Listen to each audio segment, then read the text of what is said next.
Alhamdulillah, Islam qui en Allah selon Kabran le 5 février l'année 2018. Ambi Wilaya, Ambi Arabi Jamako Konaya. Shirina Alhamdulillah, Ambi Follow Ka'ala Barkada, Zara Wali Mando. Masami fan kiranga shina anga yanko masami fan kiranga shina anga mtumoto yanko andi masafi barkada ko wali mando ko fana anga fuli bishi radio directement noye kango jalo mbafu nyera kamata digo miti wo kai kanima ko fa radio barakalo nga fuli be fay dama ko barakala kele fe ni jëf kene ngay ñana bal ma jëf ya ni abu sangare bafu anga mu gëf ya ni modu damale bafu bunya de ayam bunya de ayam karama akaka anga wali mando fuli ni ci ma dresere kuma bam nu fo alikula anyume kafo ali yenga demisere na demena obanga faso de na korota obanga faso korota obanga njija anga ali ba fu ngene ni mala o ko fe mo be kanga emission na me tisa nga fo ni radio kan bawo radio de memo ni mo modore kan bawo ana de memo bu be ni ngene ni o ko fe bunya be mande bunya masaki be mande alhamdulillah ni directeur ka jamoriere arajo jamakula ni mo du boroya ka ka kli anfe ka shi anfe ka kli anfe ala ko ala krakula sallallahu alaihi wasallam o kanaka ni mo du ay fancha moye wa ani sojara ay fancha mo famu ka fara ka nyama famu ka kado armadiyya ta fuyi dugu kado armadiyya billahi ka bi fitini ka korba armadiyya fongo pemte ka to jobi ka kuma awasale ngolo wulile fushi to ko ke jena ni jigo fanda ta libuye barante ta libuye banata libuye dugu dugu ya libuye otuma an ga antija an jogo kanya adamadiya la an jogo kanya damela an jogo kanya ko kono kanya no karabbe an ga ni je ni jamana na kan jama musu shi nan na wo fona na folikula ko wole ni mando ko barkada o kan mayala o ka dine demena o ka foto kanona o ka foto de demena o kan na folia no ke an me kene mi no jo ba ko arajo kono do tuwi arajo kono bango mais mu ay fasala arajo mo bola ulu la kapoya kaka o ko fe shina arajo maradame ani arajo wara mun be jwelaya ngo kuli be shima ka ni mu fe ali ji ko be mun num be na fasodilla kana fasodilla shi kana ga kini kala ko ba nyodo arajo wara fo fe bi la kama ya ni be kala ni be to ni de mana fo nya ka ni almatalo fe ko tiga di ñoma u ka be am be mo be sangal na jamana ñoma ben ani basi ti na kram no ngo so mo lo ka jamana bi la fe o ko fe yela bi la ko almami ana wajuli ko na kram ko ngo fu ni be ni kenen ka ko be kram ko na ka dugo ke be sa ni do fe ni kenen ka ndi na so anga kram ko ba no ustaz ala sam fomba yela ya mbaf fikir wale ka frere ali ni nama ne kuma so mun ka fo a kamu ali ngo ke ngara mo na mi mo me ka wala ka dine barachiya ala san ne kama ko ira mo ola zo sabu ibaye karamo ko kunda madu mo ko hasili abi me karamo do ka karamo do NPC ibi bunya soro keneminga ka jega bunya ko bunya di ma warama ibadu wala ko ti mo ga ala la kamoratan mafu ana fongo fenanya kwa bayi na dogoya kabuli anofe ka so an ka mo ni ngene ngamba ani wodi ngala ko fe bi ya radio ngono ya nga fodi be kay mo fana bi radio ina barakallahu de me mawla aywa mi bala de azo de fana ka ni na fe dugo mi dugo kay kabila na dugo ni na fa ka anyere hakilla fuy kana jamana mi tega chugudi dugi mi tega korta chugudi dugi mi tega yi chugudi usra no amode ka awma nano bara gamale aw mun fa duniya no time fa to kono ya aw kanga fere bege ka bolo bono to kanda be onna yo do na yo usra ka akka kanga fuuta yere balma ke abo abi wala babbe ka fenja mabo bunya mo ni karama mo mi tu ko kono walla ne ba fo ay mo chama ne bi aw jigi koro nta jigi tike wanta jamba men nta jigi tike nta jamba fo mo ka do wo ko jigi ko te ne do aninga dame ani misra minga nto de bladie dame kiye moriye wala kiye shubai wala kiye tabalkiye wala kiye fantiye ni fantiye nta do be ne kam buga bimbo wallahi anti de nta jigi tike abati da abdi doka abi balika na ko kara ayaye leiduto mi fere beke katwaji ko korandate bonya mi manche karama mi manche ni tomo foroka futi mola wa mo ko se fuela la dubi mi joli kabla njoli ko nu mo do bara mi getsala alaje aga émission de bi ni ga émission te ndeme do dama kana polike ulla kana dugo ke arajo e a ko karamo wali ka sika hali mafuma kare ko figa polika mi wala ni bunya de ni foto di made ni mani made ni ngini made on ganne sawara made mi ra na ona me malode o yanga dallui hal lahara atma mi kala de ko kuma on yeri ci mataro ni mo wala ka banda joro doble nu ma amina nasla min de nadra mi wodi damne nu malu ni Allah sana alhamdulillah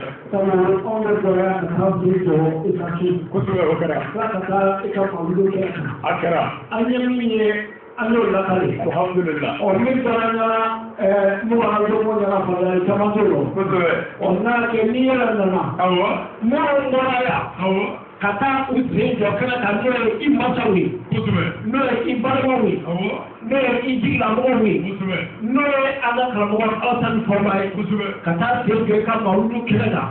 kata kada ashi ka so okera kare dumna kana ikale ko wali mando ya bi o sepa de ali ali armaniya de kera o che abuna to arme ko ta aka akla ni me kan shebe armaniya la awa ni kana ya me kan shewi awa de te ka grese ka ka bla goka akabuli ani no je tena take armaniya kake silamaya ka gidi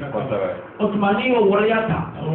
abo jeda silamoro atisi bo mo kaka kan do ba ta ko demu do mangre ala do ile ni ay sego usena u ba ti do ala ko ko le agi na dinga mo le ko ma shi la tra ti de o ni ma ni onda jati ni ima pe jati ni do wo le da ha ni ko da mo le do ba mo to di la hu jati otuma jotu bi ko amani ne ala ka ta fanga di ma amani ne kila ka ta fanga di ma amani ne ala ni ma ka barka ka ko ya gele mi fora e pape mo so ko wata aw be bal goya alhamdulillah pour mo so ndai ne ka te kai ate ni ka kambu ate ni ka kandu ko aw be bal goya aw la tamasero de tumido ni mo so ni ya ta ka bi ka du bono akoni ya bo obi keni ni akoni ya dada obi keni ni abike shitije abina de moro die bi mo ni to ko aw ga duti mo de tu conférence ko no fe aw ga ni makaro de tu yala ko ni nyimi ko du ka horo ga uma pour que do lo kati ga futula ibo ku ko no alhamdulillah o tuma do ni sira amma ni ala ka ta fanga di ma ala ka ko so salamu muhammadu nam de ko ko folo nam e jottira bangi wandu ma ko tuwar kalama k'u barikada k'u waleɲuman dɔn numu ma don an bangebaa ninnu an tɛ se k'u sara o adamaden mana wolo k'i yɛrɛ sɔrɔ i y'i fa den ye i fa y'i ba furu f'i ka sa i se k'o sara di i bangebaaw ma parce que mɔgɔ si tɛ se ka lɛtiri sɛbɛn k'a ci fa ma ba n'i bɛ wolo i b'i gɛlɛya ka n ba furu ka sɔrɔ ka wolo o lɛtiri tɛ yen i fa kɛ jogo i fa danbe i fa bɔkolo de b'a bila a b'i ba ta o de b'a bila e b'i wolo furu kɔnɔ mɔgɔ mana bonya cogo o cogo n'a fɔra ko halala tɛ o y'a bonya bannen ye o tuma a bangebaa ninnu bɛ fɔ kosɛbɛ ale n b'o de fɔ mansaw den ma kosɛbɛ bamanan i bɛ taa cɛkɔrɔba dɔw sɔrɔ bulon kɔnɔ kuma mana di da ka na a mana na se ale ma kuma bɛ kuma ale kunna an minnu bɛ jateminɛ kɛ an b'a dɔn k'a fɔ ni taara bulon kɔnɔ i bɛ cɛkɔrɔbaw sigilen sɔrɔ dɔ b'a sen kelen fiɲɛ dɔ b'a sen fila fiɲɛ dɔ b'a sen fila kun o bɛɛ n'a kɔrɔlen n'i tɛ o ɲɛ dɔn i bɛ taa ta don kabakuru la k'a sɔrɔ i tɛ min yɛrɛ si dɔn i ye min fɔ hakilila don n'a fɔra ma diɲɛ yɔrɔ o yɔrɔ ko karisa k'e tɛ halala ye cɛman t'a ko rɔ o yɔrɔ rɔ o t'i kama fo yala yɔrɔ bilen dɛ ayi e k'o bɛ fili o tuma i ye min fɔ an bɛ masaw fɔ o la alihamudulila ale bi ka dugawu ɲini u fɛ ala dɔnni min jaabi kun ale bɛ ala k'a ta fanga di ma a bɛ na bɔ ayiwa n'ala sɔnna numéro o kɔfɛ bi appel fila kɛ ka ɲɛsin fɔlɔ bɛ ɲɛsin denmisɛnw ma n b'a ɲini ɲɔgɔn ni ɲɔgɔn fɛ an kana furu kɛ ɲɛda nɔfɛ an kana furu kɛ yicogo nɔfɛ furu bɛ ɲini bɔkolo ni danbe bi furu tɛ ɲini ko diinɛ ko diinɛ mana yira la o ka ɲi nka n'i ye bɔkolotigi danbetigi sɔrɔ o bɛ se ka kɛ fɛn bɛɛ y'i bolo mɛ n'i y'a ɲini ko ɲɛna ɲumani ɲumani bɛɛ bɛ tata ye dɛ gɛlɛya min b'an ka jamana kan bi furu ko de ye ale tun ko to ko tout ce qui est n'est pas de l'eau o tiɲɛ fɛn kɔnɔ ta bɛɛ tɛ san ye dɛ o tiɲɛ walahi o tiɲɛ o tuma n'a fɔra ko an bangebaaw bɛ min ɲini an ye banmi k'o la e yɛrɛ kɛ mɛ ka min sɔrɔ kɛnɛma i m'a ye yɔrɔ ɲuman na fiyewu fo waati e m'a ye yɔrɔ ɲuman na fiyewu fo dɔngɛyɔrɔ maa ɲɛnama yɔrɔ yɛrɛ ma ye fiyewu f'i y'a ye yɔrɔ lankolon la ka tila k'i jigi da o kan k'e bɛ o de ta mɔgɔw bɛ n'e ka du jɔ n'a y'i ka du jɔ o bɛ bala na mɛ n'a y'a ci i y'a dɔn k'a kɛ dɛ an bɛ min ɲini an dɔgɔw n'an kɔrɔw fɛ vraiment u k'a lajɛ an ka furuko lajɛ ne m'a fɔ u ka muso ta min ma n'u ye dɛ mɛ u ka ɲɛ yɛlɛ n'u bɛ furu kɛ u wele filanan ye min ye k'o da jamana ye élection bɛ na de kalanfin jamana in y'an bɛɛ fɛ ye madu an mago bɛ a ka jɔ de ni jamana ɲamina an ci ti lafiya dɛ o tuma an mago bɛ jamana ka basigi la élection min na kalanfin min na de an b'a ɲini politique mɔgɔw fɛ ani opposants an ka baara in kɛ basigi kɔnɔ yan'an ka ɲɔgɔn fa ko kalafili walima ko ayiwa ɲɛmaa ɲini an ka ɲɔgɔn ɲininka est-ce que jamana yɛrɛ bi yan lakana tɛ jamana kɔnɔ an b'o jateminɛ wa a ma ban ni min kɛra faama ye anw fɛ Mali kɔnɔ yan e min ma k'a ye e b'a ɲini ka ne ka fanga cɛ bolo o ye hasidiya de jamana y'an bɛɛ fɛ n'a ɲɛna bɛ ɲɛ bɛ e min kɛra président e ye wili an k'i dɛmɛ a ka ɲɛ mais an t'o kɛra an bɛ gɛrɛ e la k'a tiɲɛ n'a dun tiɲɛna jamanadenw bɛ tɔɔrɔ bi o tuma an bɛ min ɲini ayiwa jamanadenw fɛ politique mɔgɔw opposants an k'a ɲini jamana in ka jɔ o y'an ka hɛrɛ de ye an k'a ɲini jamana in ka bɛn o y'an ka hɛrɛ de ye an k'a ɲini diɲɛ ka jɔ o de y'an ka hɛrɛ ye n'o kɛra an ka ɲini caman bɛ sɔrɔ mais n'o ma kɛ mɔdɔ gɛlɛya ti ban dɛ n yɛrɛ b'i fo kosɛbɛ ka directeur fo arajo la min b'a bɛɛ lajɛlen fo dugu o dugu kulo b'an na k'a bɛɛ fo nin yɔrɔ in fana na jamana caman bɛ k'an lamɛn internet sanfɛ direct la n ka foli b'u ye YouTube kan Google kan Facebook kan an b'u fo barikada fo waleɲuman dɔn émission fana hali bi an bɛ dugawu kɛ ala k'a taa ɲɛfɛ a kanuɲɔgɔn ala k'a caya yarabi arajo ala k'a kɔrɔta ala k'a jigi an ka banu ala k'a kɛ yeelen ye ala k'a kɛ yeelen ye samiyɛ ala k'a da sɛnɛkɛlaw la tilema ala k'a da tilemakɛlaw la yarabi minnu bɛ tɛmɛ ala ka sanubɔ jaw la minnu bɛ tunga fɛ tunga ɲɛw ala ka tunga jaw la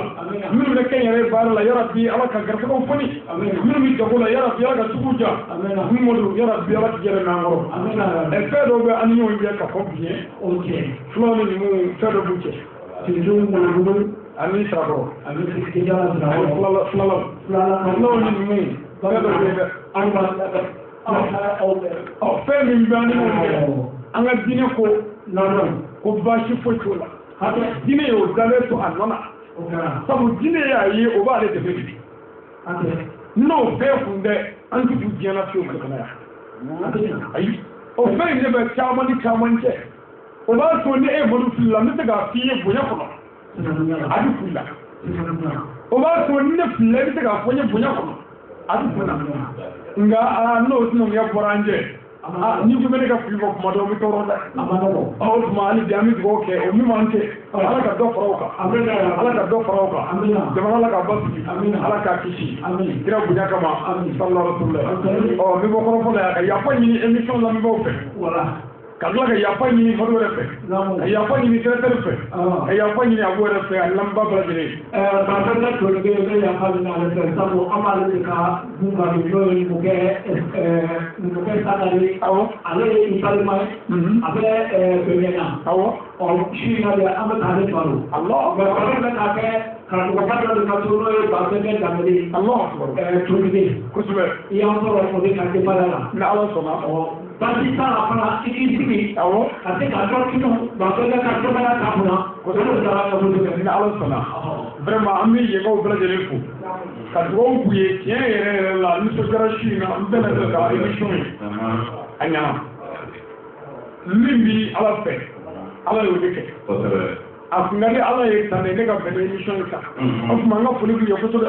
olu minnu sɔnna ka sabali k'an lamɛn ka nin waati in bɛɛ kɛ n b'u fo k'a ɲini u fɛ an bɛɛ ye kelen an ka ɲɔgɔn minɛ an ka yafa ɲɔgɔn ma n'o kɛra jamana in bɛ bɔ bolo la an ka dugawu b'u ye an bɛ tila ka dugawu ɲini u fɛ ja ni kɛnɛya la mɔgɔ ɲuman lafiya Ala k'a d'an n'u ma u ye ninnu Madu yɛrɛ kanu yala bi Ala k'an kanu u y'an dɛmɛ Ala k'an dɛmɛ yala bi arajo Ala k'a taa ɲɛfɛ kira n'a zuriyaw kama sallallahu Mustafa kɛlɛ Nomadu ne bi dakurunya dama dama min fɔ kɛnɛ in kɔnɔ o ye folikan de ye ka sababu kɛ kabi ka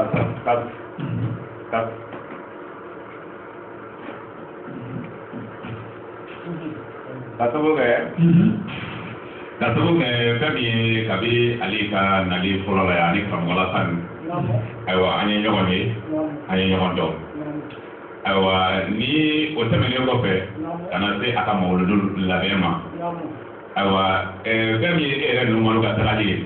ayiwa kɛnɛ kɔnɔna na o diyara ne ye kosɛbɛ komi ale yɛrɛ da sera ma ne tun bɛna kɔrɔfɔ min fɔ ka fara ka bɔ don da sera o ma o ye fulaw ni numu cɛ ka so kɛ ni fulaw ka ko labɛn na ni numulakaw ma yala a ma ja ni numunakaw de ka ko labɛn na ni fulaw ma yala a ti ja dɛ o tuma na bɛ ka Madu bɔ Bamakɔ yan ka taa ale ka ayiwa mawuludu kɛnɛ kan ani bɛɛ lajɛlen ka mawuludu kɛnɛ kan ayiwa o diyara n ye kosɛbɛ o tuma an bɛ min ɲini ale fɛ komi a yɛrɛ y'a fɔ cogo min na ayiwa ko an ka hakili to a la a yɛrɛ fana ka hakili to an na ayiwa komi a yɛrɛ y'a fɔ cogo min na wari ko tɛ sanu ko tɛ n ba danni ko tɛ adamadenya de don o tuma ni a fɔra ko hakili to n na fɛn bɛɛ bɛ o kɔnɔna na